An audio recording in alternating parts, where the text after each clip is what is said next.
Yeah, yeah, yeah. Hey, pick up the pace, everyone fly, no haze. Indeed, I am ready, my effort in vain. The needle in my veins, I'm falling asleep. King of the dead, I sever your head. When shit touch the river, my grave will be fed. I touch the sky, no light to the day. I watch my demons become super sad. Oh, I'm not an orphan. Death feeds my importance. Rest. What's up, everybody? It's been a few days, actually been a week, I think, but we're here today, and today we got the fourth round of Anime Strongest Tournament. We got Sasuke versus Ulquiorra from Bleach. I haven't seen all of Bleach, and I've mentioned this before in some of the previous episodes, and I don't know a lot about the guy, but I do know that some of the Bleach opponents and some of the people Ichigo had to go through in that show have been said to be like pretty tough, pretty troublesome for like most of the people that they could compare to in other shows. So we're gonna get into it. We're gonna start with Ulquiorra. So for those of you that are like me and haven't seen or finished Bleach, you might not know a lot about some of the characters. So Ulquiorra for me is one of those. But from what I've read up on, he is very disrespectful. When it comes in terms to character, he calls those below him trash, and anyone below him is pretty much anyone that's weaker, as with any other character in anime like Frieza or Vegeta or pretty much any villain ever. He has enhanced eye or vision, I guess, and he claims he can see through anything, and when he looks at people, he can't see emotion. Thus, he doesn't believe emotions are real or exist at all. So, this guy doesn't have emotions. So, like, all his actions are pretty much based off logic and if he thinks you're weak enough or strong enough or not. He is the fourth Espada in Aizen's Arankar, which means he's pretty much the fourth strongest in the group. When the Espada are talked about, they're always by number, and those numbers are the rank in which they rank in the Aizen's army. He is a master swordsman, just as with pretty much any character in Bleach.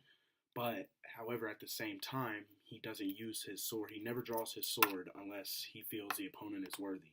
And from the videos and clips I've been seeing, he really hasn't done it too much. Like Ichigo, he pulled his sword on Ichigo when Ichigo got revived by Orihime after their first fight. But before that, he never even drew it.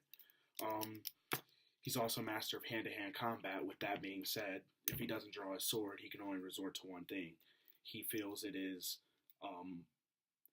unworthy of him as a swordsman to pull his sword on somebody weaker, so he resorts to hand-to-hand combat and uses of his spiritual energy to release attacks like his Sero, which is like a spiritual energy buildup that he shoots out of his finger, kind of like Frieza's Death Beam.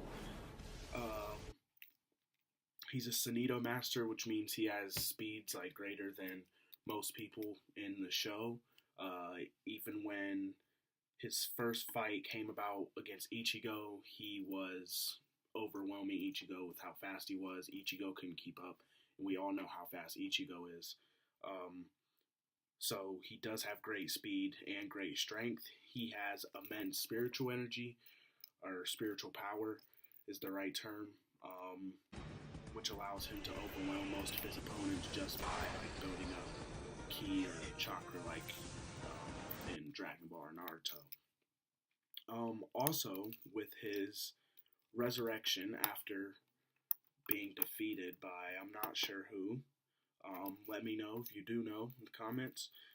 He can use what's called an instant replay, and he can pretty much record any fight or any situation and lock it and store it in his mind or brain or wherever it goes, and he can replay this to like allies or anyone who feels would need to see it. Also, he can use this information to rewrite his tactics in fights and like read moves. It's kind of like the Sharingan to a sense. if that makes it more understandable. Um, Also, he has very quick regeneration. Uh, Not a lot of characters. There's usually a couple characters in every anime who can do that, one or two. But he's one of them who can do it quickly and at a faster rate than some of the other ones. But at the same time, can't regenerate his organs, which is pretty much killer. If you hit his organs, it's over. He has keen intellect. He's very smart. I don't think Aizen would recruit anybody who wasn't, as Aizen being one of the smartest people in the show, and across anime alone.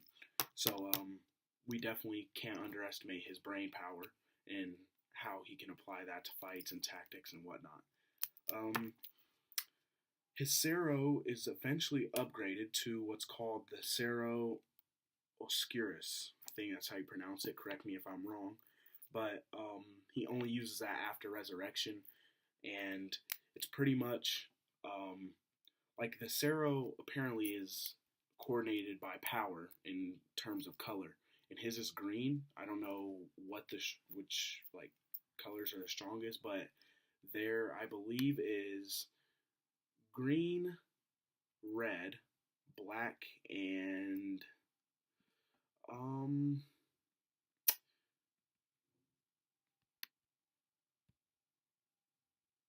red, green, and black. Yeah. But his Cero Oscurus is black, purely black. But that's after he's in resurrection form, so he obviously gets stronger. Up next, we got probably one of our fan favorites, our boy Sasuke, Naruto's rival. And luckily, because I know this show so well, I can go in sequence with his power. So at age 13, they were in the academy, and Sasuke had already unlocked his Sharingan. He was a genius from day one since we were introduced to him in the show.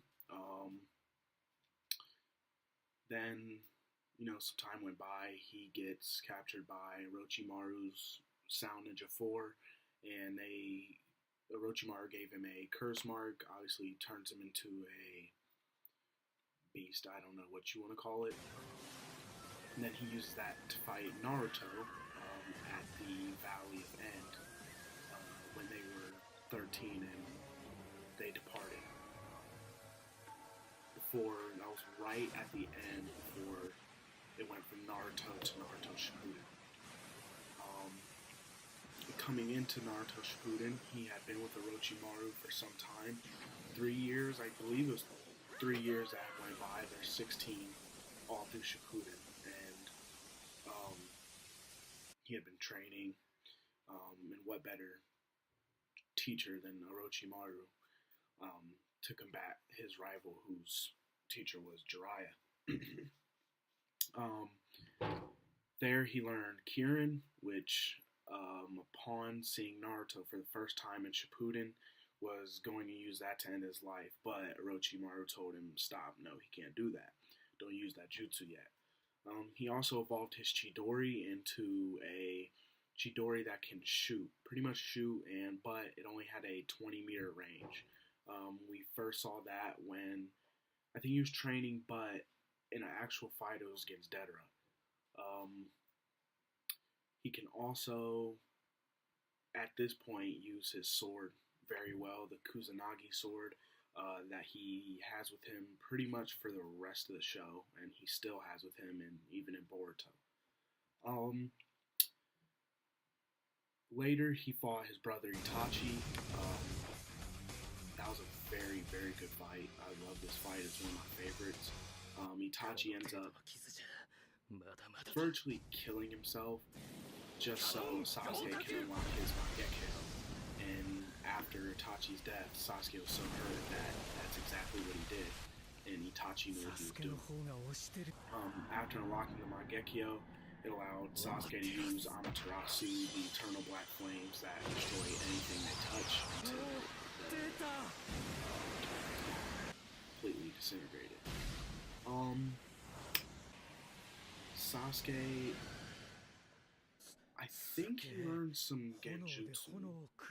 Not really sure. I can't remember him pulling off any. But he also got his summoning during his time. He summoned Manga in the same fight with Deadera to escape. But I believe that killed Manga, and his summon then became Aoda, who he didn't bring out until the 4th Great Ninja War versus Madara. Or Kaguya, one or the other. Tell me in the comments. Is Susanoo. It was just the initial Susanoo with just the spine, the skeletal form, and the one arm, which he used to fight the Raikage. And the Raikage is so powerful that he actually cracked it. Still wasn't perfect, but still, for someone to crack the Susanoo is pretty impressive. So he took on the 5 Kage by himself. So that's telling you a lot about Sasuke's strength. Afterward, he fought Danzo, where he encountered the Izanagi. That added a lot to his intellect about the Sharingan and some history behind the hidden leaf of what Danzo had planned and his brother. But all this just made Sasuke so much stronger. And when he finally got to the war and decided, okay, I'm going to be a good guy,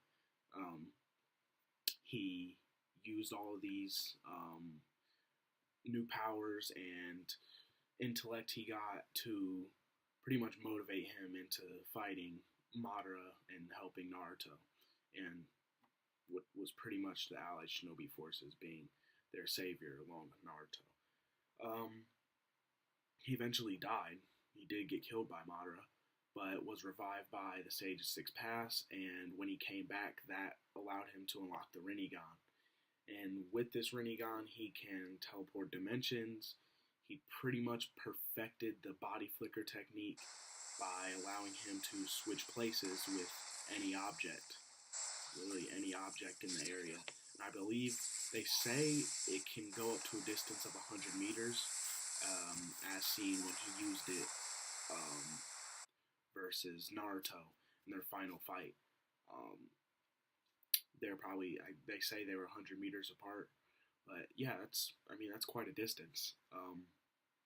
So it's kind of inescapable, and a huge tactic for him to get behind enemies or escape enemy attacks. Along with this, he did attain the perfect Susanoo, as we saw against Madara when he initiated the perfect Tsukiyomi, or the infinite Tsukiyomi. The Tsukiyomi couldn't penetrate through the armor of the perfect Susanoo. So the perfect Susanoo is pretty amazing, and I think during this tournament it's going to take a lot. It's going to take someone real big, someone real strong to get through something as strong. Thanks for tuning in today. I hope you guys enjoyed today's video. If you did, make sure you like, and if you have anything that you want to say or debate about, make sure you comment, and if you haven't yet, subscribe, and we'll see you next time on Anime Talk TV.